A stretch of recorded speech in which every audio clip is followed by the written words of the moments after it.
if each vote of those 150,000 shares was $10. Think about that, because Russell, this is 1917. There's another article somewhere where it specifically says that during this vote, Russell's shares were not used because he was dead. And so his shares were not in effect. So every single one of these 150,000 votes cost $10. That's $1.5 million. And they were all sold prior to 1914.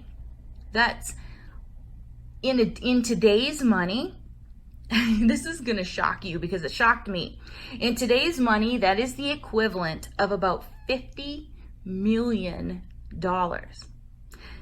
Between only 600 attended. So even if we double that half of them couldn't attend the annual meeting.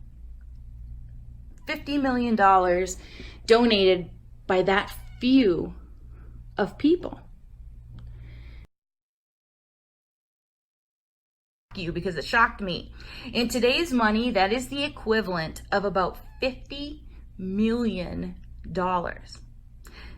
Between only 600 attended. So even if we double that half of them couldn't attend the annual meeting. $50 million donated by that few of people. Those are some very, very wealthy people, like honestly. And my great-great-grandfather was very, very wealthy. And I learned all this information from his son, my great-grandfather. He was born in 1905, around then, and he lived well into his 90s, and he was alive during my entire childhood. I'm actually older than what I sound. And so he divulged, throughout the generations, they divulge that information. We know about that sort of thing. Because when you have to attend the annual meeting, you have to know what's going on. When you're from a shareholder family, you have to honestly know what's up so that you can vote effectively. And my great-grandfather made sure that I did. And because it was going to then eventually be passed down to me. So another dot that I want to connect is, let's see, in this, it's the November 1st, 1917 Watchtower. And it's at the very bottom. It says, the history and operations of our society. And it's a notice. It says, notice is hereby given that the annual meeting of the shareholders of the Watchtower Bible and Tract Society will be held at Carnegie Hall in the city of Pennsylvania in Allegheny on the 5th day of January 1918 for the purpose of electing directors and officers and for the transaction of other business as may properly come before said meeting. And so it says it's the annual meeting. So the business meeting that they're talking about in the previous couple of articles, that's what they're talking about. So this is the connect another dot. And I want to thank Barbara Anderson for posting this on watchtowerdocuments.org. It's a November 15th, 1917 document called Facts for Shareholders. And this was sent out to families like mine. Facts for Shareholders for the Watchtower Bible and Tract Society. And on page 2, now remember, this is 1917. So every single member of the 1914 generation felt exactly how this article or how this paragraph reads. The first complete sentence right here. The Watchtower Society is not a religious society for public worship, such as a church, but is a business corporation. It's a business corporation. It says it's not for profit, but that's because all the profits were divided amongst these shareholders. They split it. So the company didn't make a profit, but the shareholders did. And the majority of shareholders would just reinvest. and then they would buy more shares. That's how they got to be the equivalent of $50 million worth of votes. By the time 1917 came about, they had reinvested and reinvested and reinvested every single year with their shareholder check. That's how it got to be so successful. And so it's not a church. The 1914 generation did not view Watchtower as a religion at all. Zero. Hurry into Barbecues Galore and save a huge 20 to 50% off store-wide. That's 20 to 50% off barbecues and accessories and 20 to 50% off outdoor furniture. Don't miss our biggest sale of the year. That's 20 to 50% off store-wide, but only at Barbecues Galore. Zero. Never did they view it as a religion. But members like my great-great-grandfather and grandfather wanted their subscribers to Watchtower to view them as special. They were going to rule over everyone as kings and priests, and you're going to be our earthly subjects, or however they viewed it. It was different back then about the paradise and that whole thing, which that's a whole other video. But they wanted to be revered for being these shareholders. That's why there's two classes. They were anointed because they were chosen by Russell as special, and they were shareholders. And they didn't view it like a religion. It says so right in 1917. You can't turn back time. And so I hope this opens people's eyes to what was really going on with Watchtower back then, who these original members are, and the ones running it are simply the descendants of the original families. They're the only ones who can be entrusted with the secrets, entrusted with writing on the writing department. That's why my dad was a researcher and my mom was a contributor to Watchtower, because those family members are the only ones who know the entire story, and they're not going to wake up because they're already awake, and they're willing to cover up for Watchtower's mistakes, one for financial gain, but also because they see it as covering up just for the mistakes of their descendants. It was Grandpa's mistake. And so we just need to cover it up and clear it up and make the members happy so that they'll continue to donate, so that they can continue to profit. It's simply a business. That's the way the governing body truly see it. The board of directors. There is a board of directors. It's the president and the vice president. And that's just the honest truth. And it's a shame, because all of these, there aren't that many original families left. That's why they changed it to the faithful and discreet slave are only the governing body, because basically that's just the governing body and their helpers, basically, is those are the only real descendants left anymore. And all the other anointed just don't realize what's really going on. And knowing how you're anointed, that's a whole other video. Like, let me tell you, that's a completely other video. I can't even go into it right now because the video is already 20 minutes long. But I'll do an extensive video about how that whole anointing works and who really is and who's not and all that. But basically, that's who's running Watchtower, is just the remnant of the original families, the remnant of the 1914 generation. And you'll hear Tony Morris basically brag from the platform that he's from a wealthy family. And all those original members, obviously, with the amount of money they donated, they were all from wealthy families. And so he makes it very, very obvious that that's exactly who he's from. And so take his word for it. When he says that he's from a wealthy family, well, yeah, he's from a shareholder family.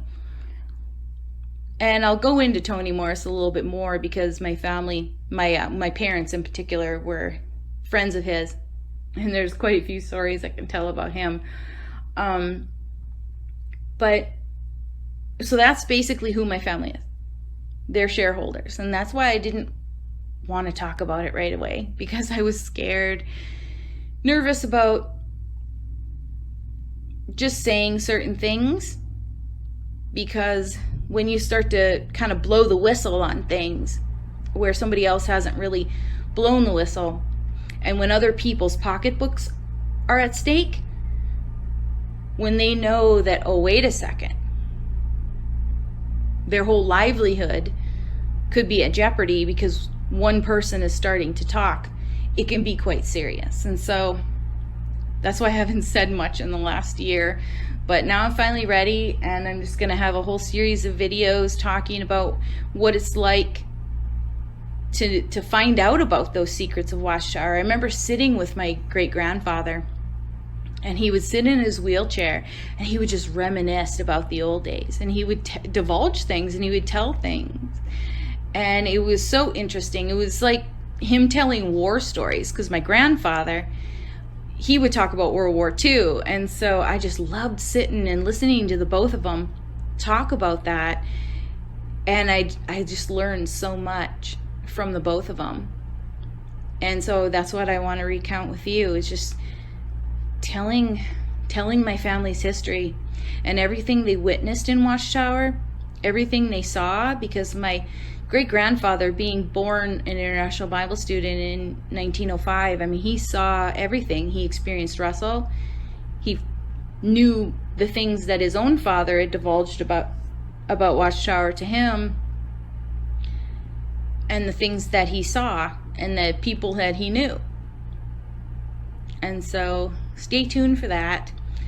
And I'll just start at the very beginning and start to recount what really happened at the beginning of Watchtower and how it all came about and how it's the religion that it is today. Because it is really quite a story. It really is. Why there's two different classes, the whole reason for it, and just everything. I mean, honestly, the only reason why there's two classes is to distinguish between the shareholders and the non-shareholders.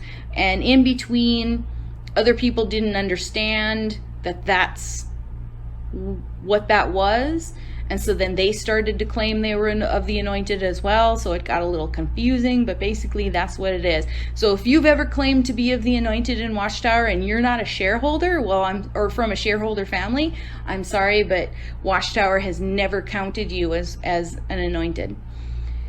The only ones who can count themselves truly as the anointed are if you're from an original family, an original shareholder family. So I hope that's not too disappointing for you, but I think you have a feeling that you already knew that. So anyway, that's it for now, and I will talk to you all later. This is Smurf Girl. Awesome information, or what? Now we'll speak straight over to Eric Wilson of the Berea Pickett's channel, who's brought in James Penton to speak about the origins of the teachings of the Jehovah's Witnesses. Here's Eric Wilson now. History of mankind as they see it into various periods, and those periods, such as the period from Adam to after the flood, and right on down to Moses and the creation of the Mosaic law. That was one period. Then there's a period from that time to Christ, and then there is a new period, or a third period. And where do they get these ideas from? Where do they get the ideas about the near approach of the millennium? Well, the answer is that they got it from a lot of sources, and it's generally supposed that most of those sources are with the various Adventist groups in the United States, and Jehovah's Witnesses and their predecessors, the Bible students, are often referred to as an Adventist sect. However, that's not quite right. It is true that they took some of their ideology and their theology from the Adventists, but the majority of their ideas came from a much earlier source, the source of Great Britain.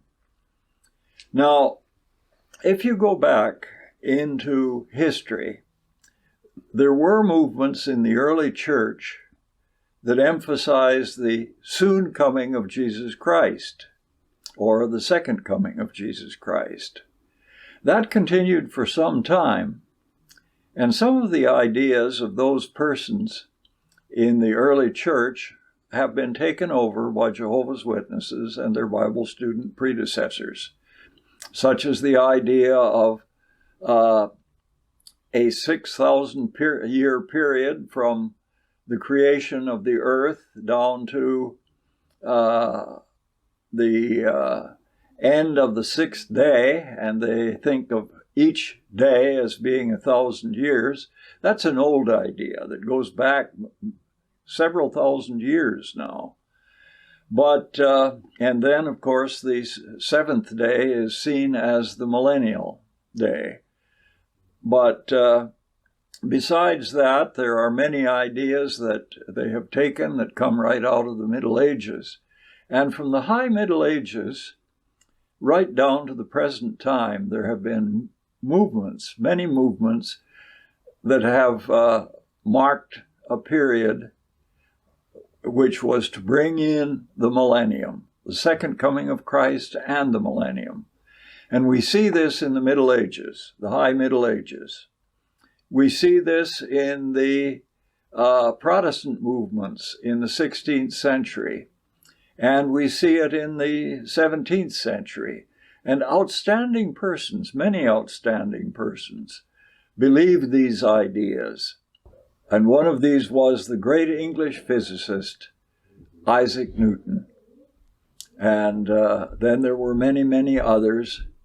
And over time, there were many prophecies considering when the end would come. And in every case, they failed. These dates failed, such as William Miller, the founder of the Adventist movements in the United States. He prophesied 1843 and then was encouraged to prophesy 1844. Both dates failed. And then, of course, we come to Nelson Barber, who thought that the end was going to come in 1873, and when it didn't come in 1873, he said, well, it'll come in 1874, and of course it didn't come in 1874. So we get this pattern of choosing dates, and this is one of the aspects of the Bible student movement and of Jehovah's Witnesses that has been a constant. And many, many dates have been set: 1874, 1878, 1914, 1917, 1919, 1925, and most recently, of course, 1975.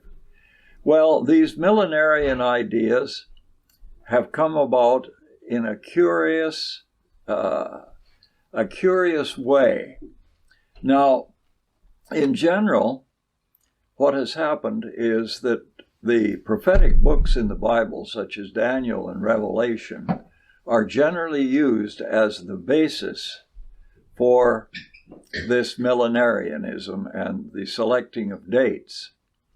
And yet, there's much more to the Bible student movements than the selecting of dates. What are some of these things?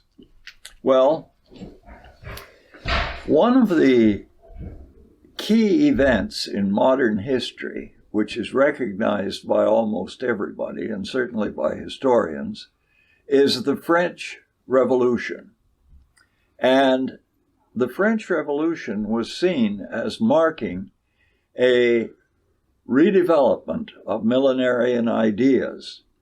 And the founder of the Bible student movement, Charles Taze Russell, started his period of the end times in 1798, an idea which was very common among millenarians, particularly in Great Britain and in England. And we see that the French Revolution and the seizure of Rome by French armies and the removal of the Pope for a time was seen as a mark of the end times. And this caused all sorts of speculation in England. Now, curiously, this ended up in a very important movement, which was to spawn two new religions in Great Britain and abroad. What were these two new religions? Well, one was the Catholic Apostolic movement. The other one was the Plymouth Brethren, and I'll talk about them in the next few moments, but I want to move back to what was known as a series of meetings and discussions at Albury Park, just outside of London.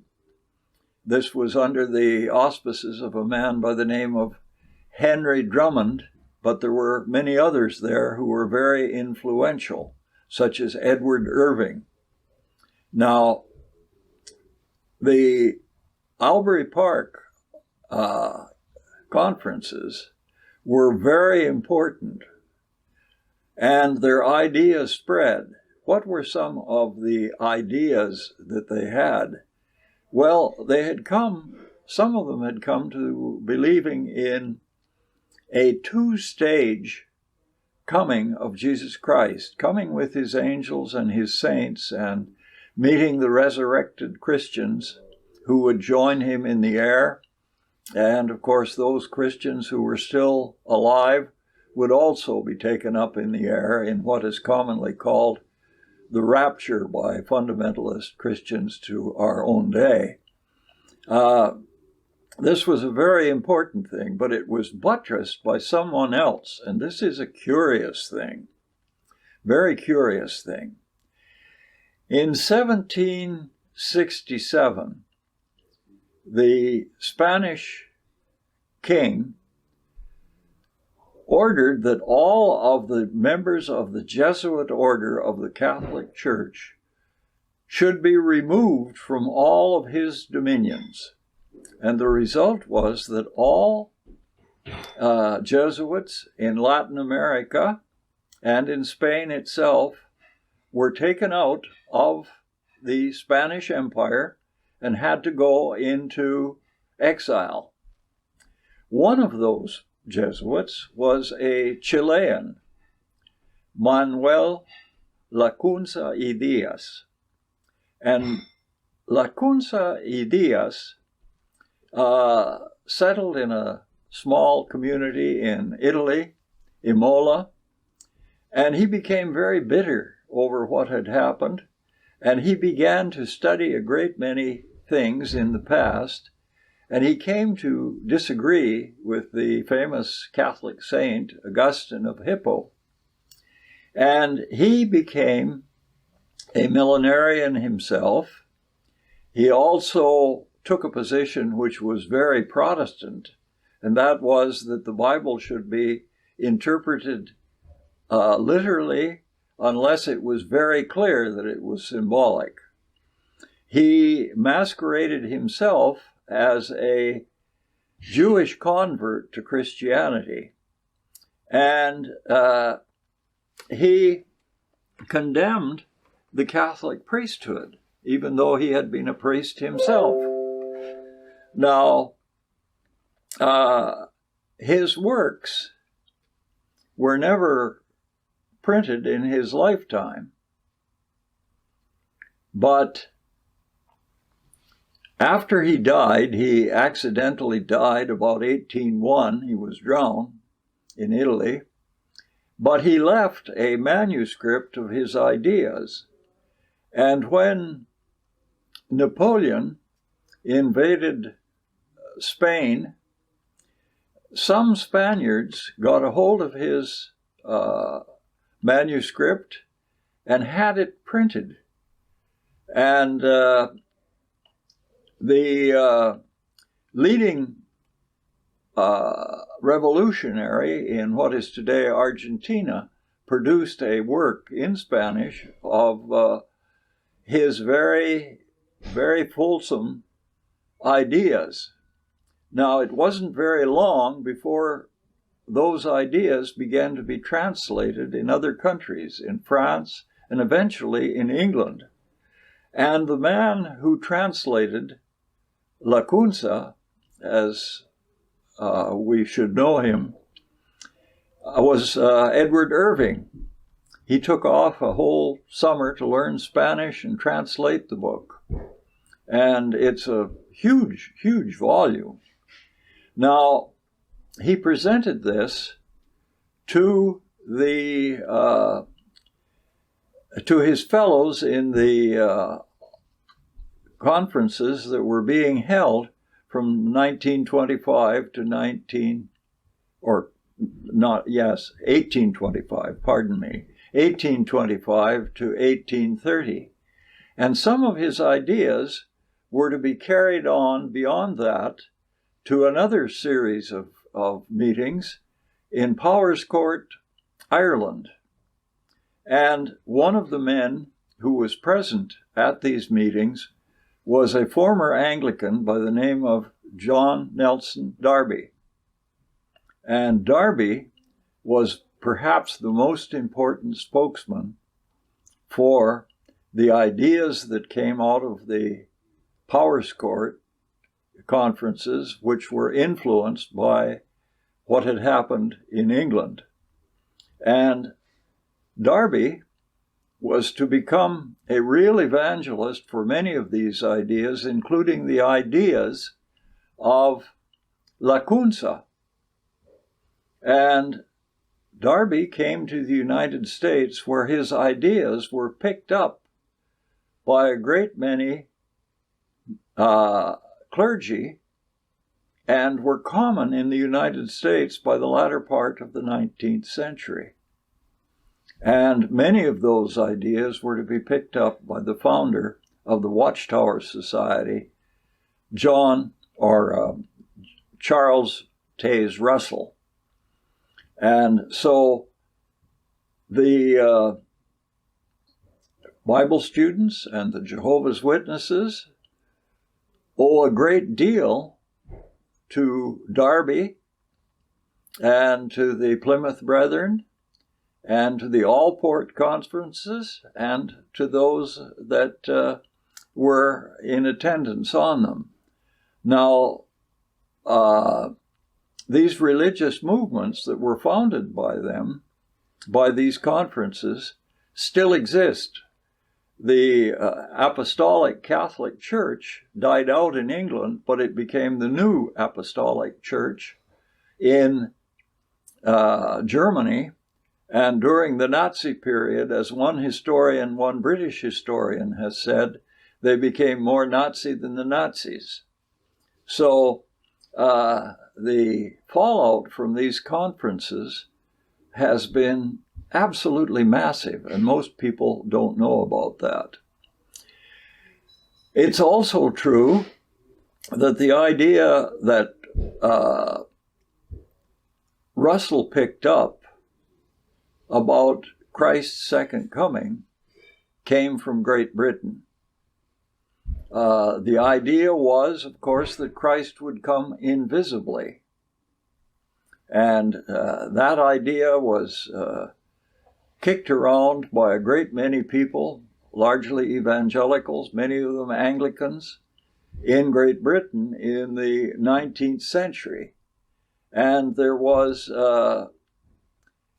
a journal in England called the Rainbow, and practically all of Russell's associates knew a good deal of what was in the Rainbow, and the whole question of the invisible presence, the nature of the second coming, all of these things were discussed right there, and Russell certainly parroted many of the ideas that were in the Rainbow.